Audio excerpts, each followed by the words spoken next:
Welcome to Epicenter, the hub of innovation in the heart of Helsinki, where ideas come to life and creativity thrives, where innovation meets community.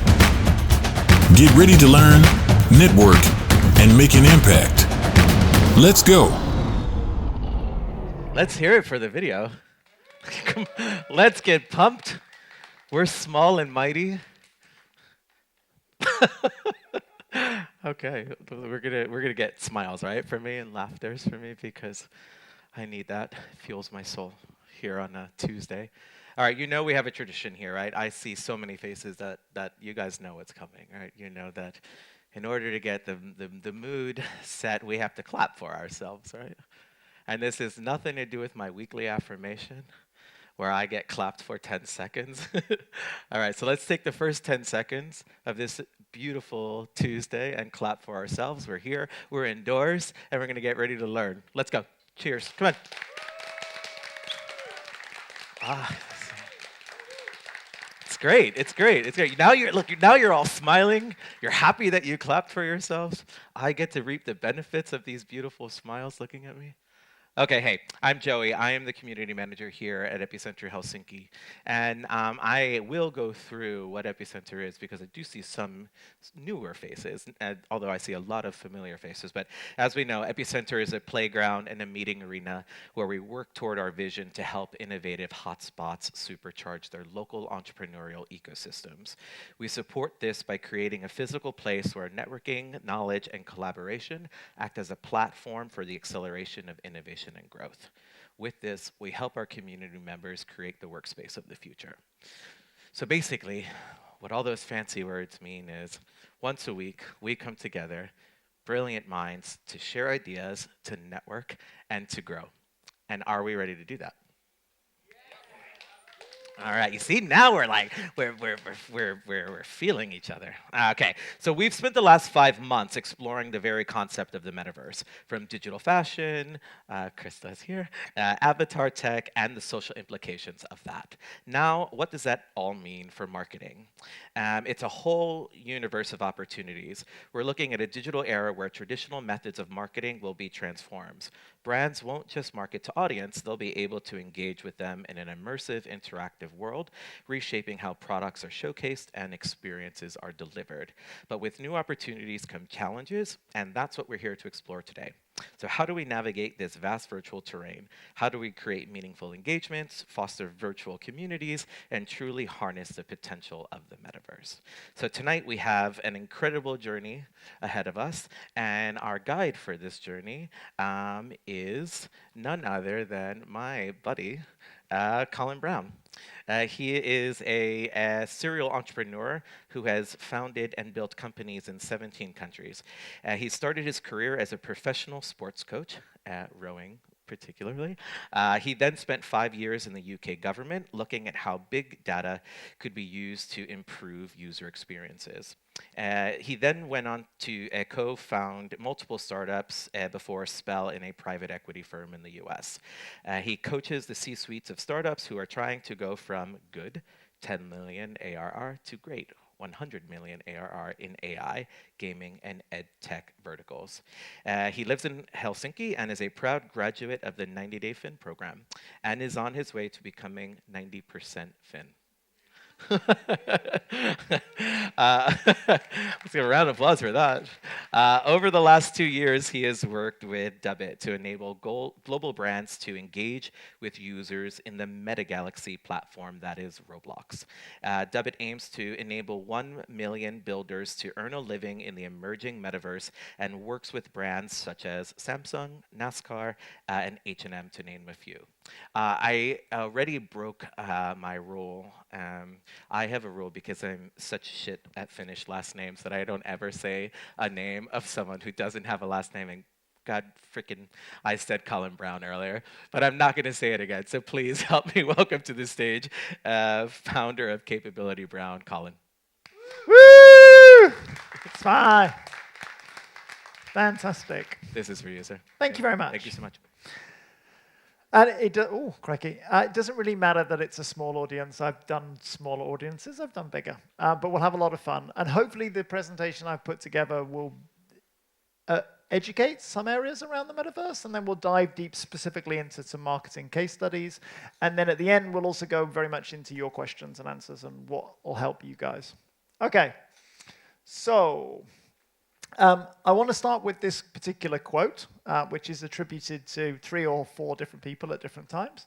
But it's a really important one when you're talking technology trends. We tend to underestimate and overestimate, right? We really think about, oh my God, this big thing has landed, it will change everything.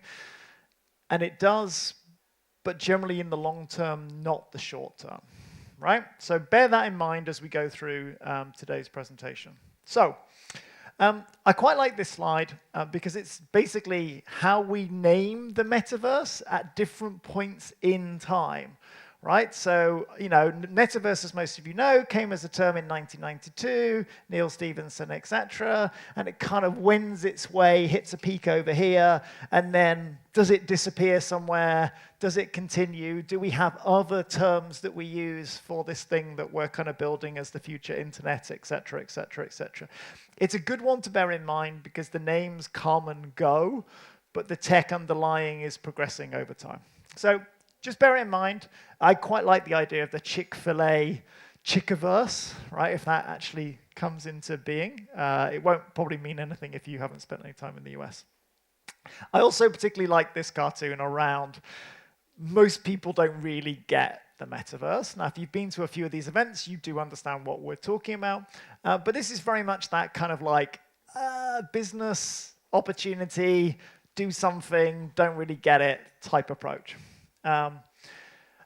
If you haven't heard of Matthew Ball, and I know it's been referenced in a few things, Matthew Ball was very good at basically, A, looking like Jesus, if that's what a white version of Jesus looks like, and B, does no one else see that? And B, basically coming up with a very long definition of the metaverse, right? And to be fair, I find this one quite useful, which is why I plugged it here, in terms of that massively interoperable, scalable worlds. And at the moment, we don't have a metaverse. We have a series of meta-galaxies, and we're going to go into those, and we're going to go into how effectively we can market within what we have, rather than think too much about what we haven't. But yes, follow Matthew on Twitter if you're still on the platform.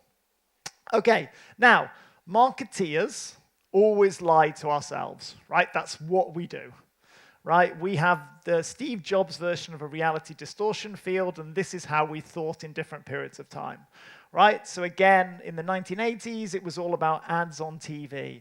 And then it was all about, for those of you who were around at that point in time, building a .com, having an internet-type presence. Then it was all about Facebook. And then it was all about Facebook lied to us, yeah, but we're still going to use it as a platform to get customers. And now it's the metaverse.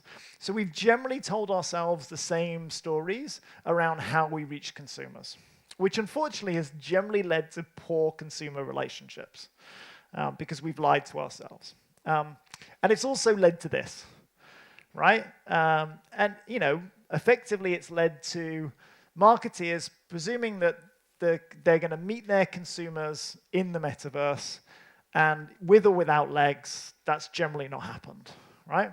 And it's also led to headlines like this, right? So even though we're a small audience tonight, there are more people here that were on Decentraland today. Yeah, and Decentraland basically raised a shitload of cash, and nobody turned up, which is sad, isn't it? Yeah, because otherwise you'd shitload of money and nobody turned up. So that's been one of the problems. So it's not all cartoons, but I'm whipping through them just so you get a feel of where I'm coming from. So I think one of the challenges is that we've pretended to ourselves that consumers would like to meet us in this virtual world, right? And in this particular virtual world, marketers really can pretend to themselves. But the problem for the brand so far is being a low-quality experience. Yeah, it's been low quality, sparsely attended, uninviting, boring. And this was during the pandemic. This was a survey done in the pandemic where basically we were all at home and we were all bored, and going to an online event sounded like the best thing we could do with our time, and it was still rubbish. When life sucked, it was the pandemic, right? So it was rubbish. So we were pretty let down during this particular perspective. Don't worry, it gets better from here, but we'll go low and then we'll build up.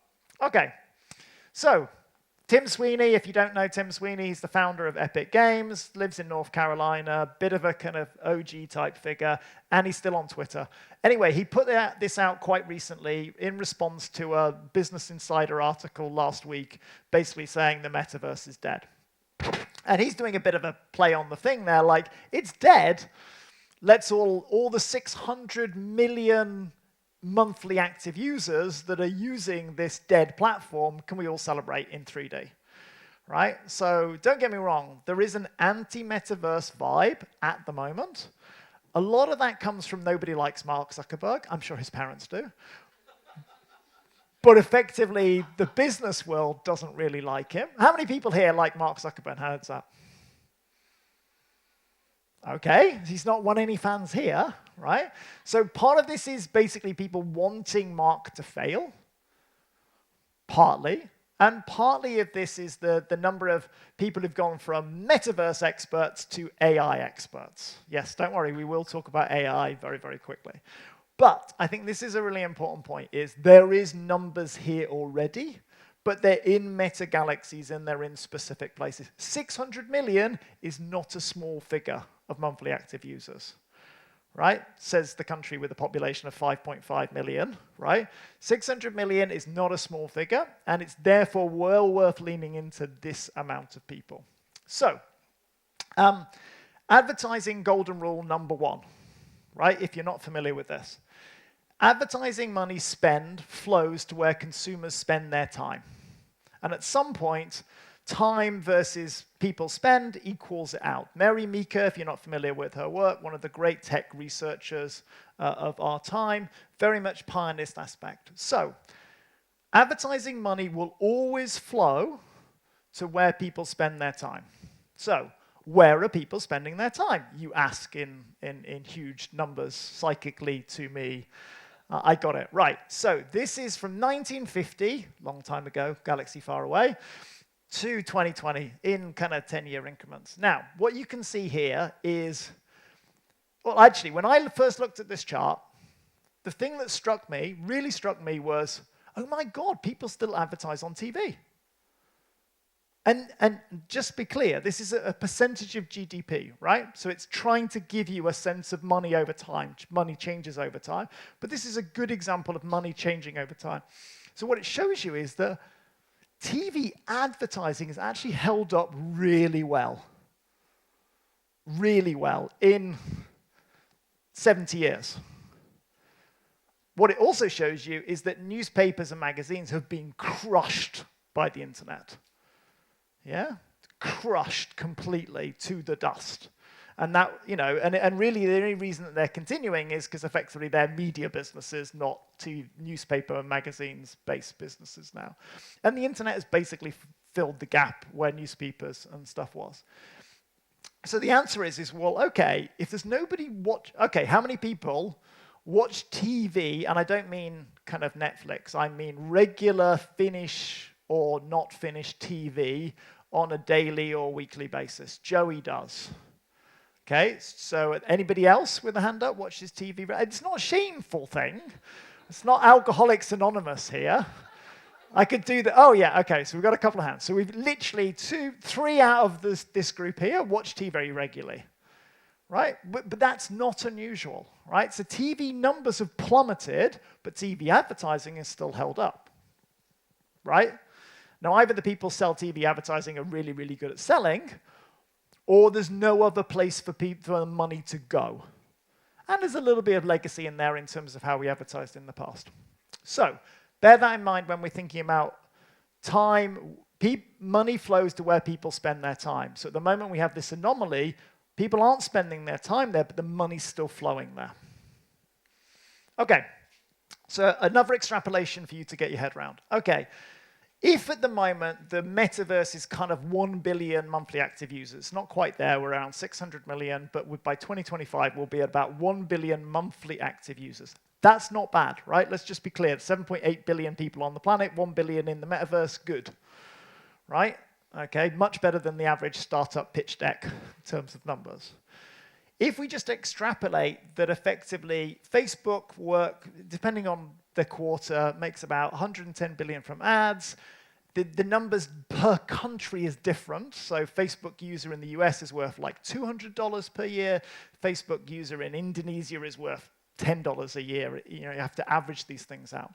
So effectively, if we look at Facebook's ad thing, they make each user down to about 39 if you go globally for Facebook, right? And they've got nearly 3 billion monthly active users across their platform set.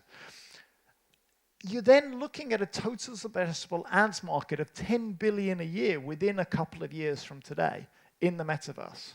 That's not a small market for companies to pitch into, a 10 billion a year TAM. But ultimately, this will grow, and it will grow very rapidly. And at some point, the switch will flick. Yeah, from TV being the majority ad spend to where users spend their time being the majority ad spend. The switch will flick over.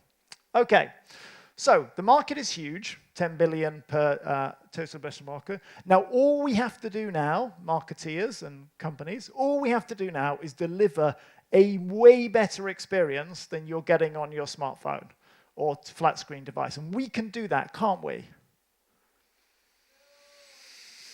Not yet, we can't. So the challenge at the moment is the experience that people have isn't that great, yeah? Don't get me wrong, there's some amazing AR, VR, augmented reality type experiences out there, but also the user interface today is not sweet. Yeah, we've not hit the sweet spot in terms of UX, and we generally also, my son downloaded a platform game in Oculus the other day, and it was the usual authenticate here, go on a smartphone there, do something on a desktop here type experience. The UX is not there. So we're not quite hitting the sweet spot in terms of user experience, but the numbers are still there. Okay, now, gonna come back to the kind of aspects, but I want to talk brands for a second, right? And I know most of you are coming from a company or a startup or a consultancy leaning into the space, but I want to also talk to you from a brand perspective. So the options for brands at the moment, the consumer brands that you love and hate or have no opinion on, have poor options as we currently stand, okay? So they either do nothing and they avoid this market completely. We carry on basically producing TV adverts for a dwindling TV audience, and we risk disruption. So that doesn't sound a great strategy. That's in the do nothing category. I'm Gucci, I'm going to do nothing. And I'm going to just hope that people just keep buying handbags. And I'll just keep doing TV advertising because I know the TV director and I went to college with them and it's cool. And at least I get to meet the models afterwards, right? That's the focus. Okay?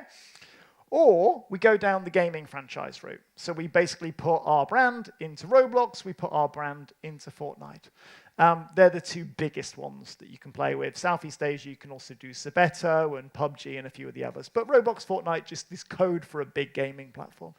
The numbers are there. Does my brand resonate? Now, it's interesting, if you look at literally Google, how many brands have appeared in Fortnite, it is a list longer than my arm.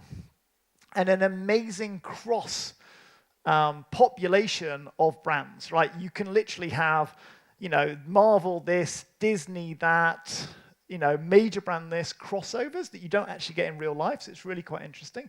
But you have limited control. You're going on their platform and you play by their rules as a brand. Okay, so that's the gaming franchise. Or you can go down the empty platform route. Right? You can go to Decentraland, you can go to any of these places, you can be your users can be one of 38 running around in the room, and it's pants, right? So it's not going to be a good experience. So that's there. Or you can build your own experience. And this is only really viable for the brands that have super kind of pull appeal. Maybe your Nikes, maybe you're the few others, that you pull in the users into your space. So that's your game engines, where you basically build on the same tech, pretty much, that powers kind of Fortnite, and you create your own user experience because your brand is big enough. So if you're a brand and you look at this position today, you kind of go, that's not great. I do nothing. I have limited control. my users, nobody turns up, or I build my own and nobody turns up, right? Because definitely, I'm not kidding you, if you build it, they will come, is definitely a prayer, not a strategy, right? Or a film with Kevin Costner in, for anybody who remembers it, and baseball and fields and stuff, right? If you build it, they will come is definitely a prayer, not a strategy. Okay, so at the moment, brands have done a few things. They've looked at integrations into the space. They've looked at putting on events, and they've looked at persistent game worlds, and we'll look at a few of those strategies going forward. Okay, but before we do, we have to look at advertising golden rule number 2. The old people might recognize the advert. The young people are like, who's the dude that looks old? Basically. And they might recognize the Apple symbol. That's probably it. Okay, so advertising golden rule number 2 is you have to build your brand long-term and consistently for people to actually remember what you do. Okay, and this is quite interesting. So Einstein didn't really endorse Apple, but we definitely got used for it. So the Think Different campaign that Apple ran from 97 to 2002, which was their kind of pioneering campaign, they ran that a long time, right? Just Do It. Nike has run that campaign since 1988. The same campaign with the same words since 1988. Yeah, with different sports stars, granted, but the same message. The Ultimate Driving Machine, BMW, et cetera, they ran that literally almost for 40 years.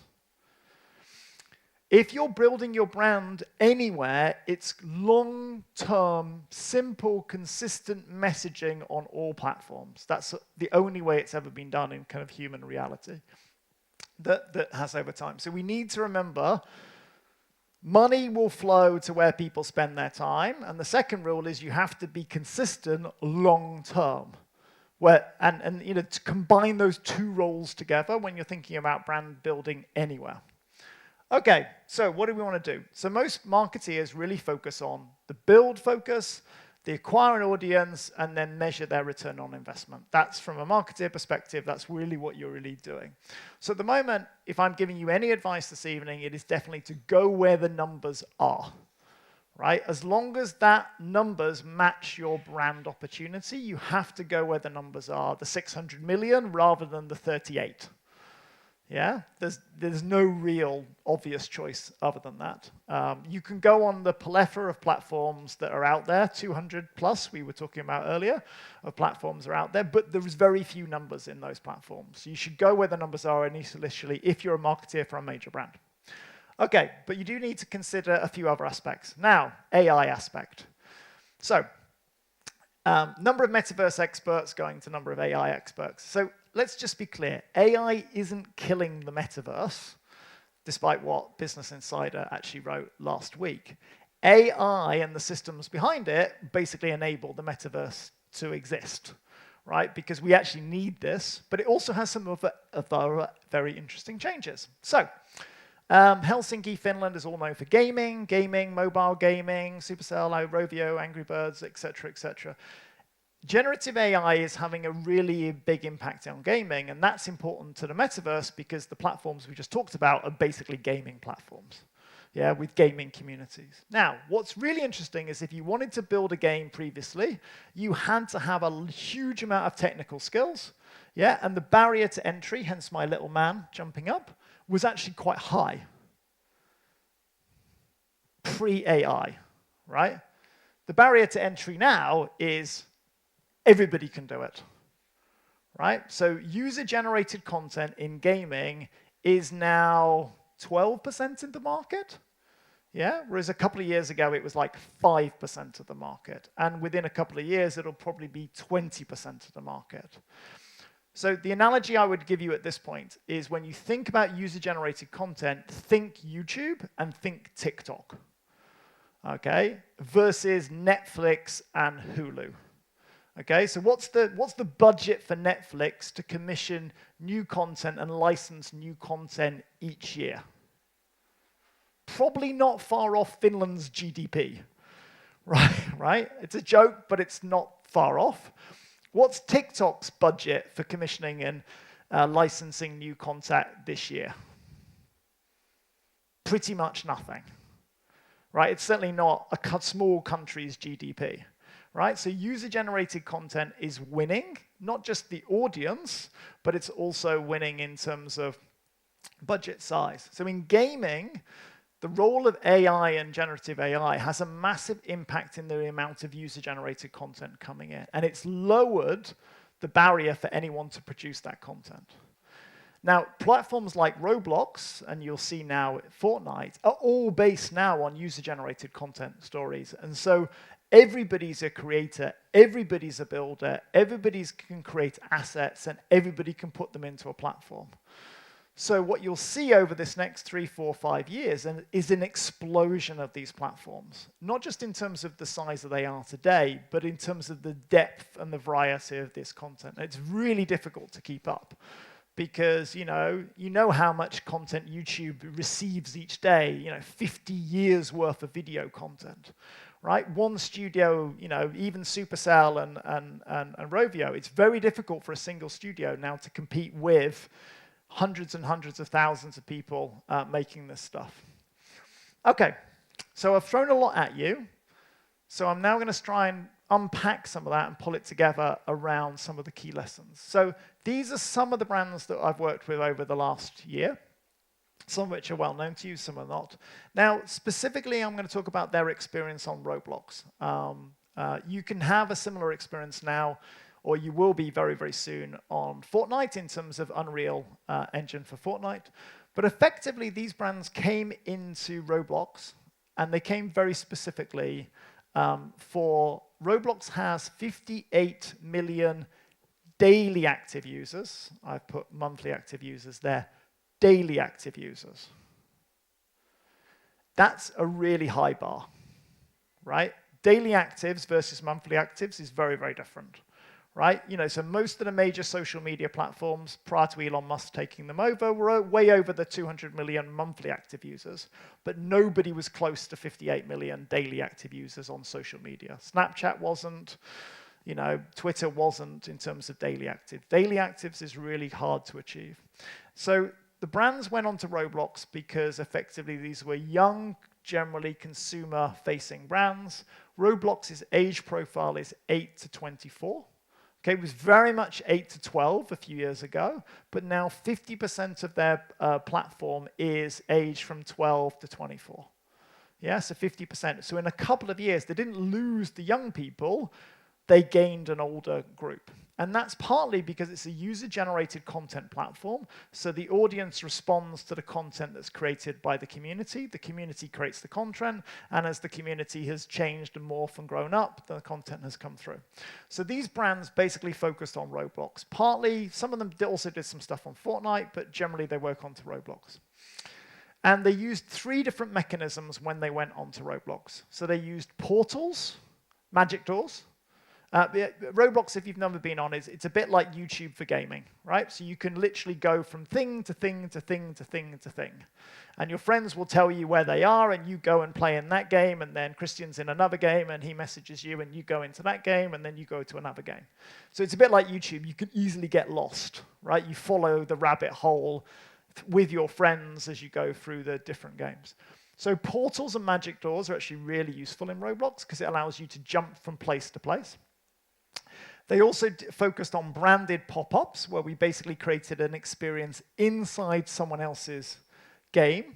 Yeah, so I have a popular game, and I basically take money from a sponsor to basically put their brand in my popular game for a certain amount of time, and the users who are in my game get exposed to that brand. And we also did sponsored takeovers, where we would basically take over a specific area or game or sector and kind of brand it there. So those were the 3 big mechanisms that brands used to interact with the community on Roblox. Okay, so a couple of case studies just to bring this to your life. So Dubbit, which is the company I worked with very closely over the last 2 years, British company, about 160 staff working with these major brands.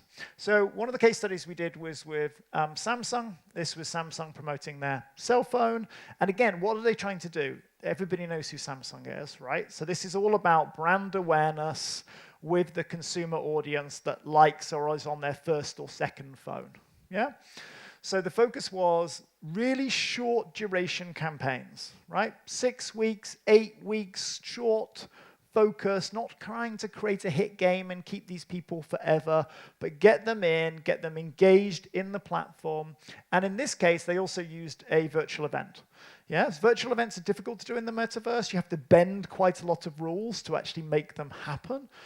Because it's actually really hard to have a large number of people in a single space in the metaverse. If you think about how Fortnite works, it literally is 100 players on a large map. And then over time, they get smaller and smaller and smaller. So until the time that they actually interact with each other, there's not that many players left. And that's basically because the compute power is needed to get them all 100 interacting at once really isn't there yet. It's kind of a trick in the way that we do it. So they did a big virtual concert, and they had a short campaign, and they were super happy with their result, not in terms of the millions that interacted with them, that's part of it, but in terms of then the ability to understand the brand exposure and the brand engagement. So it wasn't so much the number of people that interacted, and it was more the number of times those people interacted with the experience. The 9 million went round and round and round and interacted multiple times. So that was basically a campaign and specifically a focus around a virtual concert. And we won't watch the video. And then another one was quite interesting. So they launched a YouTube animated series, Cosmo and Friends. Yeah, and they also did the Roblox thing almost in parallel. YouTube had a little bit of a head start. And effectively, we then focused on effectively putting a Roblox game in similar. So they basically put some of their IP across a series of games, plus launched their own Roblox game, plus we then used magic portals to push traffic through their game. So Dubbit has about 100 million users flowing through its portals every month. And we can direct that traffic. So Damon goes through the magic door just in front of me, and he ends up in one game world. I go in now, and I end up in another game world, right? And I know that Christian really likes boxing games, so he ends up in a boxing game world. So we're all going through the same portal, but we all end up in different places. So you can use these magic doors to send people and see if they like an experience or they churn instantly. And you don't need to really look at the demographics of the person. There's a large number of children here, so you have to be quite careful of it. But you can see their tastes and preferences quite quickly of what they like and what they don't like, where they've come from, what they go to, what's their dwell time in certain games and experiences versus others. So again, interesting play on YouTube and Roblox, same time, measure the visits, steer traffic from different magic doors, and see where it goes. So that was Cosmo and Friends. And then fashion does very well on Roblox, particularly. Games, various types of games do very well. Adventure games, scavenger games, obstacle games, but fashion also does particularly well. Roblox, just if you're not familiar, has a 50-50 gender balance. Like Fortnite is like 95, 99% boys, right? And very few girls. Whereas Roblox, it's 50-50. So it's perfect from a marketeer perspective if you're aiming for, half the world's population rather than just the boys. So effectively, we did a program with Kickers, and we basically sold in terms of in-game currency, 25 million virtual items within a really short period of time. What was fascinating with the fashion stuff, and it's a wider point that I've put on the slide, is 1 in 4 Gen Z have spent between $20 to $100 on a virtual item this year. So virtual items, whether you get them from in-game currency or another mechanism, are a big seller in these platforms. Not so much in terms of brand return on investment, but more in terms of an indication that the audience is engaged with your brand. Yeah. Now, we still don't have interoperability standards, so you can't have the same item in Roblox and in Fortnite, in Zepeto, and they don't translate between. I ultimately believe that will come, and it's just economics that will drive it. But fundamentally, at the moment, it's not there.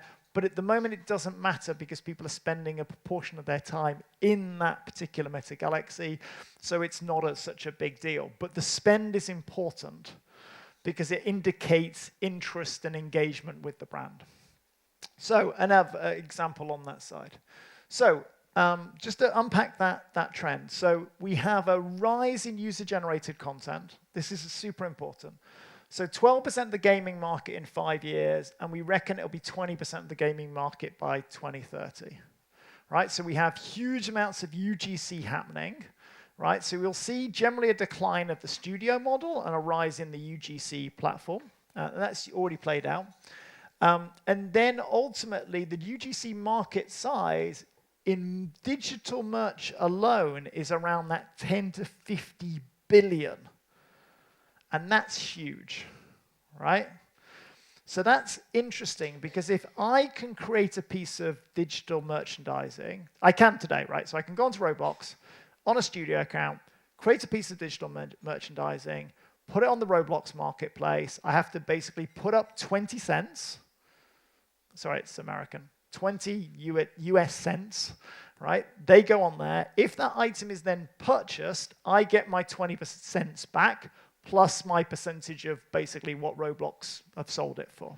The reason why there's you put up 20 cents model is so that I don't spam it with a bunch of generative AI art, which costs me nothing to produce, and therefore is a great payday in terms of selling it on Roblox, but then everybody basically spams the Roblox marketplace with millions of items of generative. Imagine Moomin art for like infinite amount of Moomin art on the Roblox marketplace, and the marketplace just dies under a weight of spam, basically, spam art.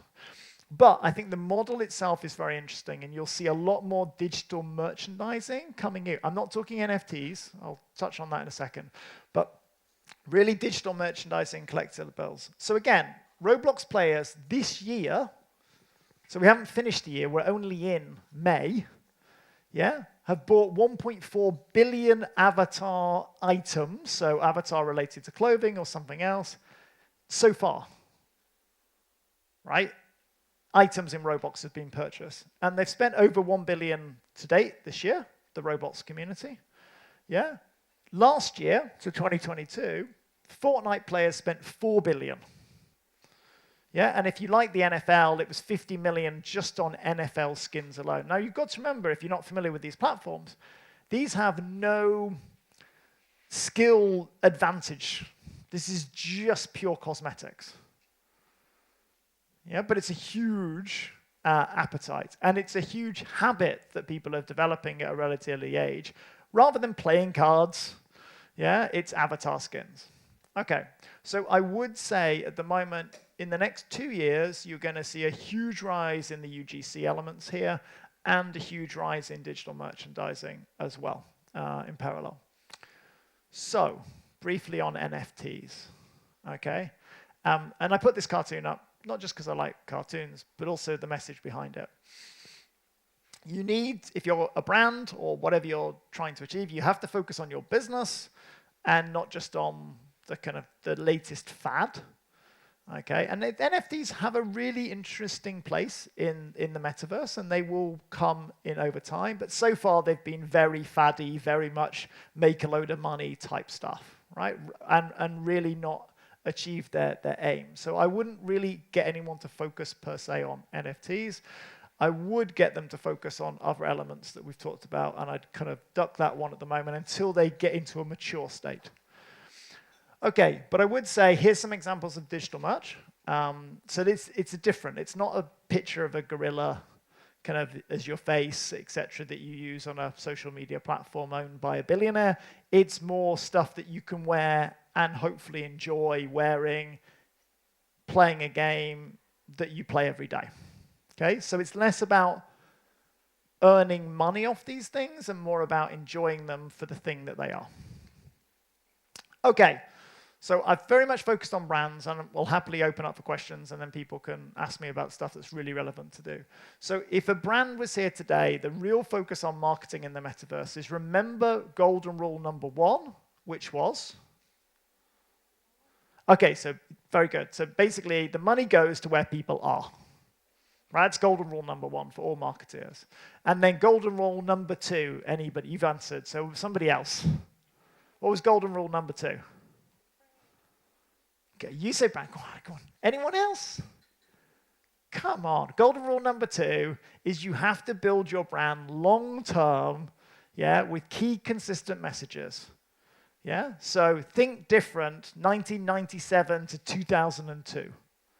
Yeah, and just do it 1988 to today. Yeah, and the BMW Ultimate Driving Machine, which half the young people won't even remember, was like 40 years of campaigning. So if you're going to do something in the metaverse, it's going to have to be, or these meta galaxies that we have today, you have to do it consistently and think long-term. Short-term stuff just will be short-term. Short-term results, short-term out, nothing will be achieved. I would focus on gaming if there's a brand that matches the gaming profile. And if you are interested in kind of what's happening in the metaverse yourself, I would encourage anybody to go on today into Roblox, build an experience. Roblox is a universal app. It pushes everywhere. Build an experience. See if it works. I meet a load of startups who are like, we're going to build an app. It's a gaming app, an experience app, and we're going to build it in Unity, or we're going to build it using this platform. We're going to launch it, and we'll build it, and they will come. And I go, okay, take your idea, chuck it on Roblox, which has 58 million daily active users, so they're already bloody there, yeah, and see if the product resonates, see if the game resonates. And they're all like, I can't do that, because if I do that, everyone would know my secret idea, which is so special and so clever that no one else should ever know about it, and therefore I have to do it myself with no marketing budget, with no users. Yeah? So my recommendation is if you're going to build anything that's related to 8 to 24-year-olds, if that's your target demographic, build it on Roblox, spin it up. If it makes you a fortune, great. If you just see the traction, learn the lessons, then feel free to take it off Roblox platform, build your own thing, but at least you know you've actually got some numbers. At least you've got some customer data to play with. Generally avoid fads and land grabs. I'm really not big keen, sorry for anybody in the room, on we have built the metaverse land and our real estate is more premium than your real estate, and get in first and strike gold because you've built your house next to Joey, and Joey is like, you know, the metaverse god, and everybody wants to live next to Joey because he's a great neighbor, right? So there's a lot of fads and land grabs out there. I would kind of ignore all of them until they get traction. Do use the AI that's out there. All the tools, like Unreal Engine for Fortnite, just a demo a few weeks ago, and they showed you basically a land that they built with UEFN, and then they showed you how the generative AI could basically clone that and make it 5 kilometers, right? So it was amazing. Like a couple of developers had spent a week building 200 meters square, and the Gen AI then built that into a 5K version in like seconds, and it looked just as good, and it wasn't a copy, it was real, and there was originality to it. So use these platforms that are now very much built into Unity, have Metaverse as a service launching this year. Unreal is already there with a whole range of their stuff. Roblox has already launched a number of generative AI features. Use the features that are there to build experiences on those platforms or elsewhere in the metaverse. A plea to everybody, from a Dubbit perspective, we see a lot of brands wanting to go onto Roblox and other platform, and they want to build Walmart land, right? Apologies to anybody who hasn't. Walmart land's like, Walmart is a US legend department store, one of the world's biggest companies. But why would anybody want, under the age of 65, want to hang out in Walmart, right? It's not cool. It's big, and there's a cereal aisle longer than this building, right? And there's probably 3 of them in the average Walmart. But it gets so little use, it's just tragic waste of developer expertise. So even if you're an amazing brand, don't do Walmart Land, please. Do an experience, build on someone else's platform, collaborate with cool games if that's your brand audience. Do watch out for Apple AR. You may have retired before Apple AR actually happens, even if you've just graduated. It's been the biggest rumor mill in Silicon Valley since I can't remember that it's going to happen this year, and then it doesn't happen next year. And I think fundamentally it's just really hard to put a supercomputer on a pair of glasses, stick it on your face, and not fry your head. Yeah, so there's a reason why not many people have brought out effectively that stuff. It will happen one day. It's probably just not today. But do watch it. It could be a fantastic ecosystem when it does happen. But there's no real advantage to speculating, and there's no real advantage at the moment to doing nothing, waiting for Apple to produce a product that you can't influence and change. So that's what brands can do on that perspective. And just remember, the metaverse is great, but it still doesn't have toilets. Okay. Let's give Colin a huge round of applause. That was fun, huh? Okay, so we're going to open it up to Q&A. I have a mic, so if you have a question, we'll give you the mic so that we can hear it on camera. Hi, Colin, and thanks for a very good and entertaining speech. And just today I talked with one company, and what would be your message to the companies that are afraid of opening up themselves to user-generated content? They feel like the brand is no longer in their hands if they open up that to users. Oh, look, it's a really good point. So normally the cycle for Dubbed, right, the company that's built these experiences, Roblox, is the brand goes to Roblox, and Roblox goes, that's cool, we do infrastructure and avatars, talk to us, dub it, and they'll teach you about how to enter the metaverse via Roblox. Now, generally, that conversation is based on, we know nothing about what to do in this space, but we do know how to commission a TV advert. Right? So that's the initial conversation. I'm a global brand, I am Spotify. I don't know how to do this, but I do know how to do a TV advert. Can I just do a TV advert? Which is fine, go do that. Then the other opportunity is, does your audience match this? Yeah? And then they go, yeah, we can see it, Spotify opportunity. And then we go, okay, great. And then do you want to build a persistent world, or are you prepared to play fast and loose with your brand? Right? So are you prepared to basically take your brand DNA, your artwork, etc., and allow people to place it within a series of games? If you can get a global brand into that space where they're comfortable with their brand appearing in 10 plus games, that's really good. Most brands can't do that. They're just too tight on that particular point. The ones that have done that have really benefited, because then the community has embraced them. They've played with it. They've created a steampunk version. They've done a cyberpunk version. They've played around with the brand. It's allowed us to create a scavenger hunt across a series of games. And so you think about collecting brand items in 10 different games, then coming into a lobby, and they all come together and a magical thing happens. So scavenger hunts play really well across these platforms. Most brands at this point in time are just not comfortable playing relaxed with their brand. But if they can do it, it's worked really well. Out of the 10 plus that we've worked with this year, only 2 were comfortable going that far.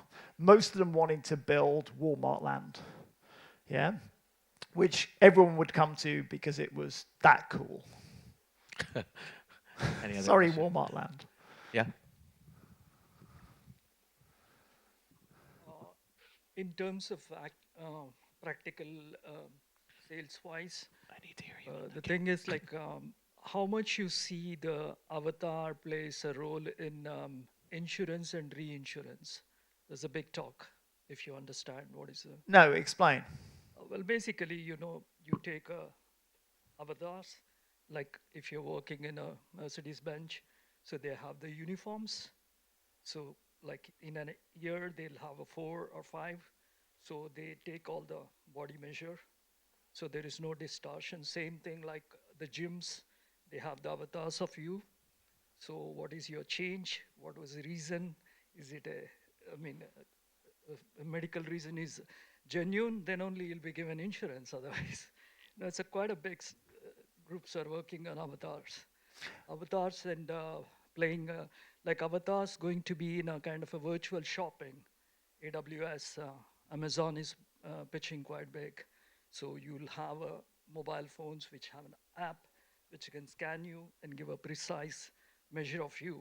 So that will be like your virtual part of it, and then you can go for shopping. Yep, that's a good question. So honestly, I've not seen a massive shift into the avatar space on the brands that we deal with. It could happen like this. Yeah, I agreed. Obviously, Ready Player Me is down the road in Tallinn, and obviously they've made some good inroads into the space, but they've still not got widespread adoption, right? Yeah, they've got a great brand, but they've definitely not got widespread numbers, usage. I think the challenge at the moment still happens on the user experience level, around how good does it look. IKEA did this super well, right? This is something where Sweden is already like pitching and yeah, but the IKEA of like I don't so much care how I look, but I want to see if that sofa looks good in that space, yeah, or that chair looks good there. At the moment, obviously the platforms that are avatar related, the ones I've talked about that we've done the most with, obviously Roblox, it's very blocky initially, the avatar. Fortnite, most men have girls' avatars. That's kind of the rule in Fortnite because it looks better, smaller hitbox. Minecraft's, again, quite blocky. So the gaming platforms are traditionally latent in the avatar space. So it'd be interesting to see if other aspects come through strong on the avatar side, but it's not one that the brands have led with, because generally the brands that we've dealt with are either experience focused, so NASCAR, really focused on you engaging the series, engaging with the driving, engaging with the stars. Samsung type engage with the phone, etc., or the clothing brands, so they're less about what you look like and more what does the clothes look like on what you currently have today. Also, the Roblox, they do literally infrastructure and avatars. Fortnite does kind of infrastructure and avatars. So at the moment, the gaming platforms control the avatars, and it'll be interesting to see if another platform comes forward where the avatars are more free range on that opportunity. Katja. Okay, I have a question. Sure. So I fully believe in your rule number 1 and 2, like you said. So I remember them immediately. But I'm also a rule breaker. Great. Right? You have to be a rebel. So let's think that we break the rule number 2, that you don't have actually the time to build a brand. Can you tell any brands who have natively built on these platforms?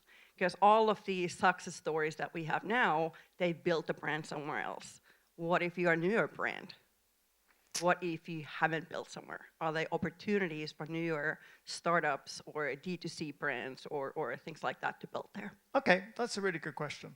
Thank you. No, generally good question, right? And all good. So I think you're absolutely right. So at the moment, Roblox specifically did a really good job of curating the initial list of brands that came into Roblox. It was very much the Spotifys and the kind of Ray-Bans and the kind of the brands that they knew would pretty much land well on the platform. So that was kind of traditional brands coming into that space. From a Roblox perspective, the winners so far in Roblox, less have been brands, been more the games and the experiences. Now, interesting enough with Roblox, they're not the shooter games that have won, right? So, because normally, Fortnite is basically shooter game, right? In Roblox, it's been very much like Adopt Me, which is like pet adoption, right? So that's been like the Farmville type farming games. So it's been more collaborative play space and obstacle games. Now, those games have definitely won, but they've not brought brands with me. The only one that really broke out as a brand was Among Us. If anyone's familiar with Among Us, it was really big during the pandemic. So basically, it's Fortnite on a flat screen. Sorry, not flat screen. Basically on a browser. And you're up in a spacecraft, and basically Christian is the murderer, but we don't know it's Christian. And do we try and chuck him out the airlock? And no, actually it was Joey who's killed everybody, and that sort of a place. And it worked really well. And it then spun out as a brand on its own right. But that got to about 150 million monthly active users, became a bit of a kid cult, and then spun out as a merchandising play. And my friend actually basically does the merchandising for them, so I'm very familiar with those numbers. So that was more of a game merch crossover. I haven't seen anybody that's gone super digital and pushed out on that sort of basis yet, but it could come. I'll certainly watch that space so far. The moment that it's been really focused on games and creating a hit game, and if you create a hit game in Roblox, you could be basically bringing back about 10 million ARR for a team of 3 or 4. If you create if you hit a hit game currently today so the number one game in the Oculus is Gorilla Tag. So Gorilla Tag is basically legless gorillas running around and doing obstacle-type courses. They are 28 million ARR with a team of 5 to 7 now, but it was literally one guy for like 12 months. Bootstrapped the whole thing. So yeah, how many of them will just be games that become brands, and how many of them will become experiences? And some of the fashion ones might break through. Zepeto is an interesting platform to watch if you're not familiar with it. So it's very much Southeast Asia type play coming through on that particular basis. So that may also, it's got a lot of K-pop in there because of Southeast Asia. So it may also push out some interesting brands on that aspect. Yeah, I watched more hours of YouTube players playing Among Us than I care to admit publicly. So let's give Colin a huge round of applause. I wanted to ask a question really quick because the Apple AR headset is sort of glaring at me, and the $3,000 price point creates a huge barrier of entry, right? So what I really want to know is, like, in terms of like equity, inclusion, and accessibility, what considerations should marketers take, when looking at strategies to build experiences? Okay, so again, I think for marketers, if you're targeting the gaming platforms, you're targeting a young age group, right? So you're targeting that 8 to 24 majority age group. And obviously, they've already got some degree of device. Now, you can play Roblox on a mobile phone, but most people play on a computer, and obviously the Oculus games that are in a headset. At the moment, the device is almost the table stakes at this particular point, and the device readiness increases over time. So the Oculus outsold Xbox last year for the first time. And that's like a big milestone for VR headsets, that they're actually outselling one of the premium gaming platforms. So don't get me wrong, it's not something you can easily bring to everybody, but very quickly the average household sadly accumulates a bunch of digital junk, which is generally, a series of laptops, a platform of 2, a headset may or may not be gathering dust. So I think for marketeers, you need to look at the areas and communities where the daily active users on that device, etc., really go high. Now, at the moment, that's generally kids, but kids are 8 to 24. It will change dramatically in the next 2 or 3 years. Yeah, so the Oculus goes from being your 4th device to being your 2nd device. And then think at that point, probably less on the equity and the inclusion, but more about when those milestones get hit, it's time for the brands to lean in. Perfect. Let's give Colin a huge round of applause. I know we're all anchoring for some pizza that we have. So huge round of applause for Colin.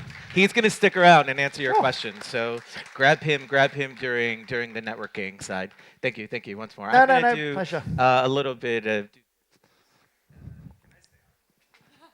There we are.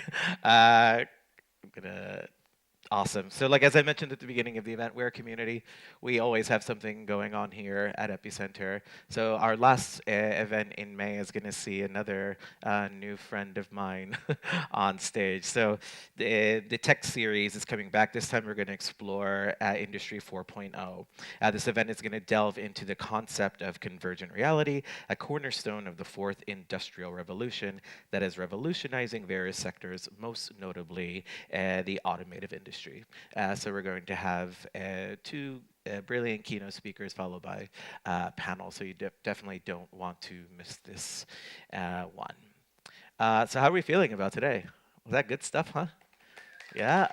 Great, great. Okay, so we're gonna stick around. We're gonna network through those doors. There'll be some pizza. The bar will be open. If you need me to introduce you to anyone, I am fantastic at barging myself into conversations. So feel free to let me help you do that. Thank you all so much for coming. Thank you.